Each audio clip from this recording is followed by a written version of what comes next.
And welcome back to the SOOPA CAST, and I'm here with a very lovely guest this week. His name's Extrax. Extrax is his name. Making dubsteps is his game. I want to say thank you to everyone that tuned in last week with Subtronics. And this is the show that we talk about everyday problems in the music and entertainment business. So, Mr. Extrax, how we doing? Doing good. How are you? I'm doing real swell today. Thank you for joining me today. So where can we find you? Is there some links that we can diddly on? Some following of sorts? On Instagram, I'm Extrax Official. On SoundCloud, it's soundcloud.com/extrax-music. Perfect. All right. The links will be anywhere and everywhere. You'll see them on the screen, off the screen, around the screen, and buy a local paperboy. Yes. Makes no sense, but it's okay. So, this week we wanted to talk about something a little bit different, something that you probably have all had to deal with in the past, which is promotional teams, entertainment companies. I use quotations because some of them aren't as official as others, and people that think they can use artists for personal gain. Now, you've had a very interesting situation, which I was with you when this happened, and I was actually recording. I was videotaping this show. It was GETTER, Dubloads, J Phelps, and then a back-to-back set with Symbionic and Ranga, and another back-to-back set with your boy Extrax and his boy Zower. You'll meet Zower very soon. So, what would you like to start from there? Give me your story. First off, just a message to everybody: do your research on who you work with. Absolutely, that's rule one. Google's a powerful tool. Use it. But as far as a simple breakdown about what happened in that time period was, met these people. They seemed promising. They gave you the whole spiel, like, do this, do that. We're gonna have a great show. Sell X amount of tickets if you want this slot. The usual BS. Yep, well, you know how it is.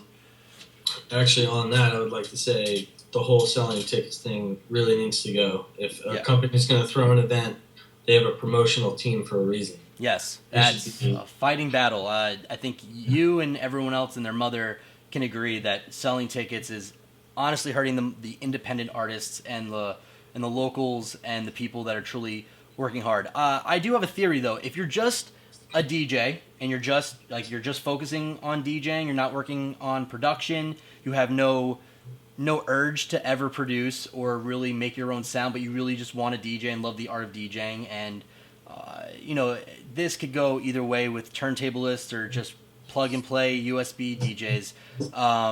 Those people, that's up for debate, and you guys can debate in the comments below if DJs should just sell tickets. Now, we're mainly focusing on people that produce their art, their music, their brainchild of sorts, and I think that's what we're really bummed with, because we have to spend time making sure our sets are perfect, make sure we can incorporate all of our originals, our remixes, our edits, our bootlegs, you name it. We have to work on that and make sure it's perfect, and then upon all that, we have to sell tickets. Now, that's where the line has to be drawn. Now, I feel like that's what your brain has been telling me, so tell me more. Tell me your thoughts on that. Well, besides that, we all got brought into the company, and we all preparing the event, and sometimes bad things happen, and what happened to me was nothing but bad, even though it seemed good at times. Very bad, actually. Like I said, everything seemed promising, but you really got to do your research on who you're working with, because the people I was working with had an absolutely terrible history that I didn't pay attention to. And if I did that, I probably could have avoided everything that happened to me. Yeah, of course. So basically, Dubloads and J Phelps were waiting on their payments to be able to come and play, because obviously the artists need to get paid up front. Absolutely. And the lead of the promoter of the promotion could not come up with those funds. So I found myself a little over a day before the event debating if I should lay out this money to save the show pretty much. And I decided to actually Skype Dubloads. I spoke to him and his manager to basically tell them that I would be willing to lay it out and make the show go on. And, I showed them proof. Yeah, of And course. they were like, okay, that's, obviously it's awesome. The show would go on. So I ended up giving the lead promoter the money. He gave the money then to both Dubloads and Jay Phelps up front. Show was on. And of course, as fate would have it, right before the show, we find out that the entire sound system that was supposed to be there will not be there now. I remember that. Yeah, so my friend Matt, he goes by Zauer, him and his other friend scrambled all day trying to find a sound system, which they eventually did. Yeah. And again, his friend laid out even more money for that. And sound system comes. Finally, everything feels like, okay, it's going to be all right. Yeah. We're going to go on with the show. Show starts. People start coming. It packed out. It was a great turnout. Jay Phelps killed it. Dubloads killed it. Yeah. Getter comes on, destroys the whole thing. It was great. It was all coming together, for sure. Yeah, absolutely. And throughout the whole show, we're all hanging out in the artist room, in the green room. And I just want to say real quick, this green room was nothing short of what would be a baseball player's dugout if that baseball team did a whole bunch of meth and were slobs. Go on. It's as accurate as it gets. Yeah, close to it. An artist room is supposed to be a place where if you're an artist, you should be able to put your stuff safely in that room. Yes. And be able to play your set without people interfering with your stuff. Yeah, well, that's the mentality. I mean, Yeah, you would hope so. Yeah, exactly. So, me and Zauer were supposed to go back to back right after Getter. Yes. So his set comes to an end. Me and Zauer get our stuff together. We go down. We get ready. We do the transition. We start playing. Yep. Everything goes good for about a half hour, I would say, maybe a little more. And all of a sudden, we see people just start running out of the building. Oh, boy. Oh, yeah. And we didn't see anything wrong with the building, so me and Matt look at each other, and we're like, what the hell's going on? And, he just shrugs it off, like, I don't know. So we just kept playing. Yeah. Then, all of a sudden, the lights come on, and they're kicking us off the stage. Like, you guys gotta get off now. And, obviously aggravated. Because absolutely. Cut short of a show. But we clearly had no choice, so we started to wind down, played our last track, and half the people were confused, half the people run out of the building. Yeah. So we wind down. I asked my girlfriend to get my book bag from the green room. Yep. She goes, she comes back. So I can't find it. So I'm like, okay. So I go up. I look around. The room is completely empty. Looks like, it's a mess. Looks like somebody went through it very quickly. Yeah. I look for the guy who threw the event. Nowhere to be found. Nope, he was the first one to run. Yeah, he was gone. Yeah. Gone. And, the next thing that came to my head was I should go to security and see, if anybody knows anything. Yeah, of course. Walking around, nobody knows anything. Of course. I asked everybody. Yeah. I saw nothing. I hear commotion outside. I go outside and there's people getting beat up. Oh, fights in the streets. People bleeding from the head, everything. That's where I was outside because I was actually documenting Getter getting a gun drawn on him and also documenting Dubloads getting thrown out. Again, throughout the course of this night, people are getting thrown out aggressively. And we're not talking about just some people getting rowdy in the bunch, in the crowd and everything. These were the artists. This was Dubloads. This was, Getter was denied access back to the green room to get his stuff. So this was just bad. So Getter being, clearly the biggest name on the whole roster, and the people that were doing this event, I guess, had some intel or just some stupid dumb luck. They got very aggressive with Getter, and that's what you were probably seeing was the aftermath or the current math of what was happening with the gun situation, people running down the street, including Getter, where I actually took my car and whipped around and told Getter to get in my car as he's getting chased with this like these thugs of sorts, these people that were just trying to rob him, just like he robbed poor Extrax here, which that is to me the cruelest and worst thing anyone could do to an artist is tamper and take away their production computer, their everything. As a DJ, as an artist, you know how important your music is, and that being taken away from you was probably nothing short of. Yeah. I can't even give you a real answer. Like you probably didn't even know what you're feeling. I mean, in that bag, my stuff that was in the artist room, in my bag was my laptop. Yep. With an EP I was preparing for Prime Audio. Yep. I had my USBs in there. I had my headphones at the time. Well, one pair of headphones because I had a pair for the set. And I had my hard drive and my Complete Ultimate hard drive in there. Which, if you don't know what Complete Ultimate is, it's a very expensive hard drive that has every plug-in that Native Instruments, which is not a cheap, I would say, a company to get your stuff from. So how much do you think in total was taken from you that night, cash-wise? We're not talking about personal because you can't put a price on that. I mean, well, the laptop and the programs that cost me money to retrieve down the line, it probably cost at least $4,000 to $5,000. Yeah. And that's not including a lot of things. There's just nothing I could say to make that situation less heartful. And I just want to say out there to anyone that's watching, be very respectful to your fellow producers. Some of us, I'm speaking for myself, but like there's probably tons of others, and I bet you could probably shed some light on this. This is our life. Like this is what we do. Like this what's put a smile on our faces every single day, and it's like losing a loved one when something as tragic as this happens. Now, yes, granted, losing a love. I've personally lost a loved one. I know what that feels like. But when you've worked days, hours, sleepless nights, trying to just create, create something and then put it out into the world and be confident with it and truly do your best, it's devastating. And you'll never get it back. You never get it back. Now, that's the problem. It is like a fatality because it's final. That's it. That's all, and it's brutal.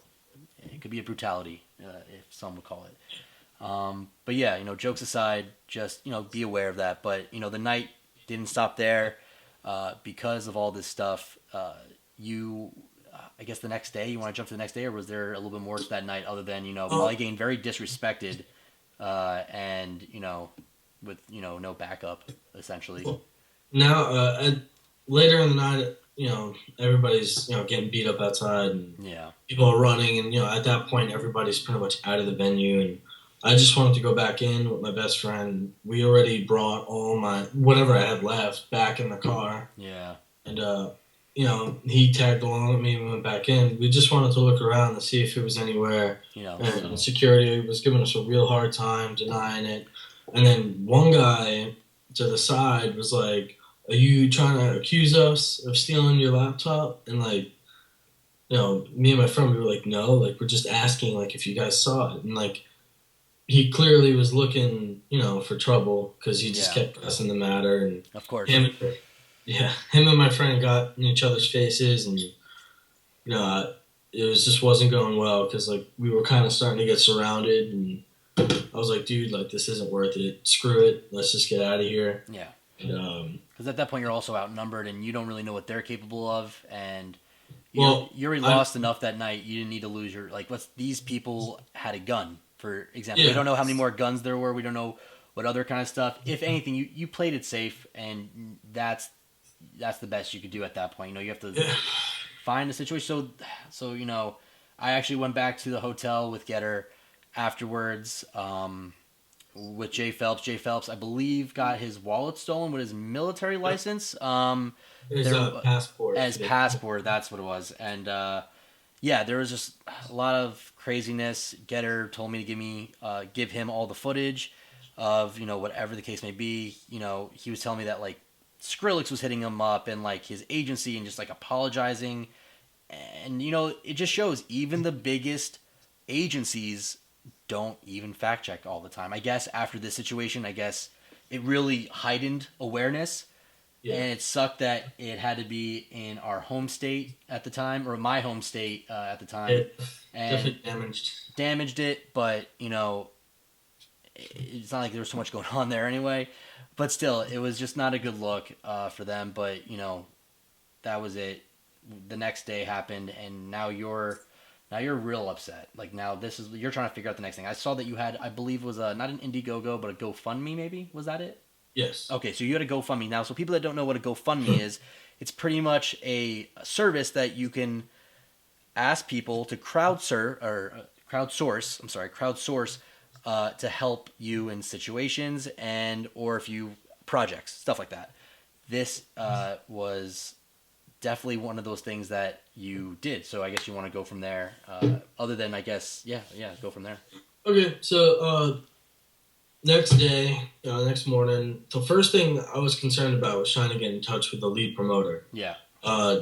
He owed me money. He owed me money from before the show. And oh yeah. Show. So he still owes me money too. I feel you on that, man. I get it. And it's not like a couple $100. It was a lot of money. Oh, you on the other hand, that was a whole different story. Yeah, it's not. That not was gross. Cool. That was gross. So I came to the realization that I'm pretty much beat. Yeah, absolutely. I dropped off Earth after that. And the label I was releasing with at the time, Wasteland Records, teamed up with the EDM Collective, and they kind of reached out to me and said, hey, you know what, we're going to start a GoFundMe. Just, tell us what happened. And they kind of got my back in that aspect because, here I am, an artist, and I lost everything. So yeah, it's hard to get that all back, to get back on your feet. Yeah. So that GoFundMe, it helped a lot. I had to take the rest of my money from my savings, plus, all the donations. I got up to $1,000. Wow, that's clutch. I was, first of all, thank you if you're one of them who donated, because that was probably the most humbling experience in my life, because all the things that happened to me just 24 hours ago at that point kind of went away for a moment, because I was like, wow, people really care. Absolutely. It motivated me, and there's more people. I'm sorry. No, I'm sorry. I was going to say there's more people rooting for you than you think. That's the end of the day. Just remember that. So that's just that's where that good feeling comes from for sure. So the GoFundMe launches, people are donating, and at this point, Double O's made a status. Yeah. People were making statuses telling everybody about what happened. Oh yeah, we'll put everything on blast. Yeah, and UKF and Your EDM both wrote articles about pretty much the before and after, how I helped save the show, and oh yeah, you're the hero. Well, you're the hero that got fucked at the end. Yeah. Yeah. Well, good things do or bad things happen to good people sometimes, but it definitely showed at the end that you can't keep someone that's driven down.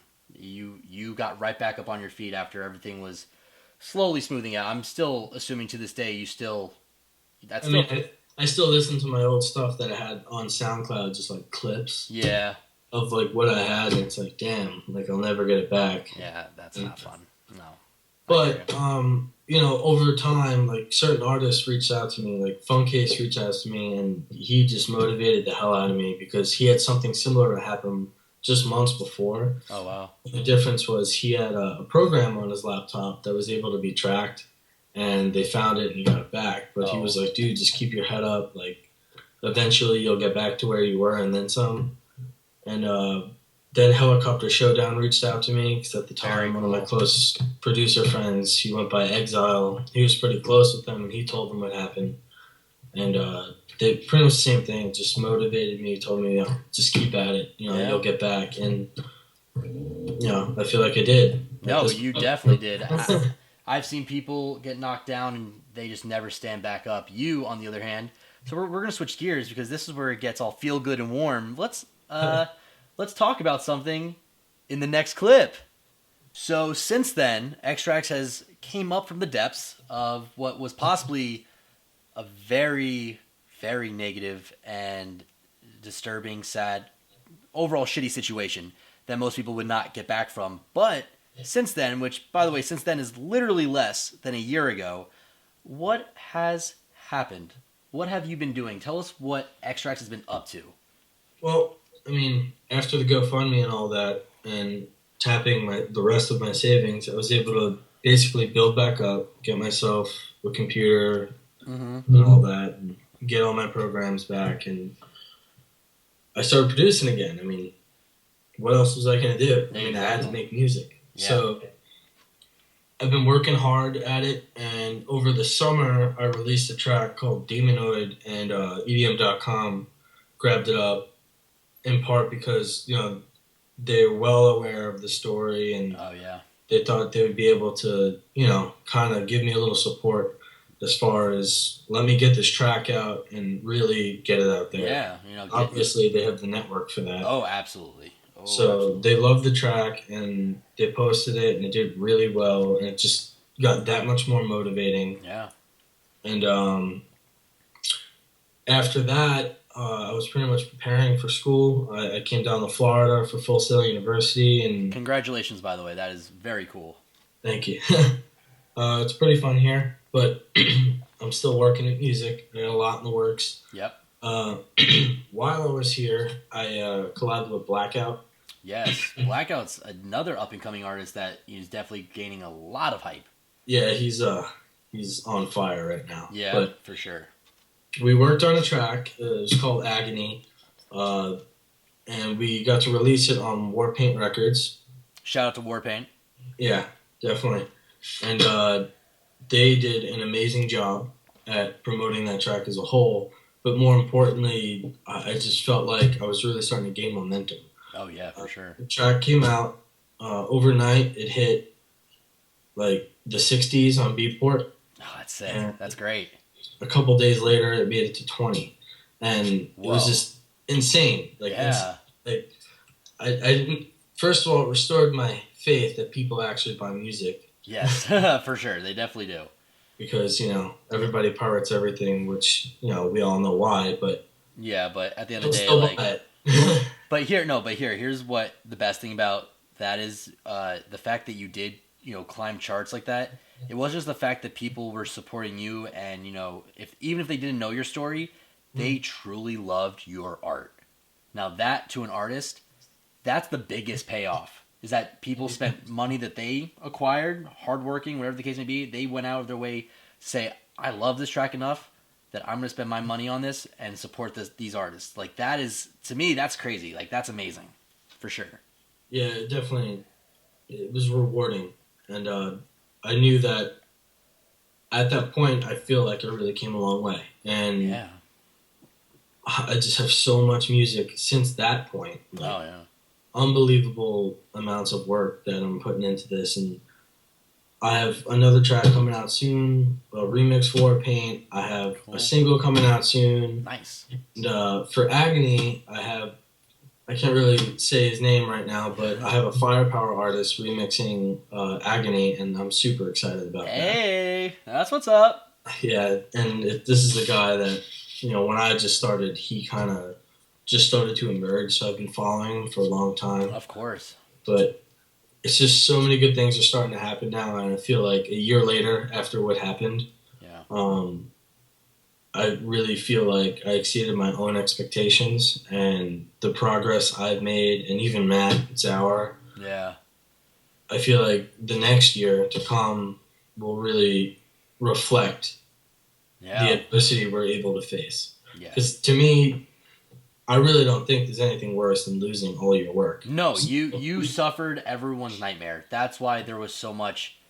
That's why it became real. I think that's when it became real to everyone and anyone that saw. That's why the article blew up, and there's more people out there that are like, wow, like this hypothetical situation that sometimes people joke about. I certainly do not. I didn't joke about it before, and now after this, definitely never joked about it.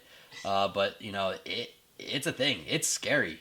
Yep. Just to think about, and for it to happen to you, I don't know what to say, man. Like, I'm personally sorry that happened to you, because if you truly know Extrax, even though his music is heavy, grimy, filthy, like awesome, and like just it's aggressive.